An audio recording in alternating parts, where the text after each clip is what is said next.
Satu minggu pasca Lebaran, aktivitas pasar tradisional berangsur normal. Terpantau ada beberapa kebutuhan yang mengalami kenaikan harga. Pasar tradisional Skip Ujung Palembang ini mulai ramai transaksi jual beli. Meski masih ada beberapa petak lapak pedagang yang belum beraktivitas. Pasca Lebaran ini terpantau juga ada komoditi pasar yang mengalami kenaikan harga, misalnya ayam potong. Hari ini dijual Rp34 sampai Rp36.000 per kilogramnya.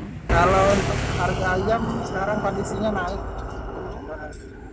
dari harga normal sesudah Lebaran kemarin harga 33, sekarang lonjak sampai 36. Kenapa penyebab kenaikan? Mungkin dari kandangnya mungkin barangnya sedikit mungkin. Tidak hanya ayam potong, beberapa jenis sayuran juga naik. Hal ini dirasakan sejumlah pembeli. 34.000 per kilo.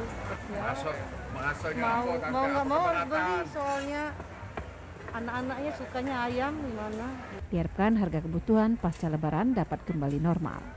Marhama, TVRI Sumatera Selatan melaporkan.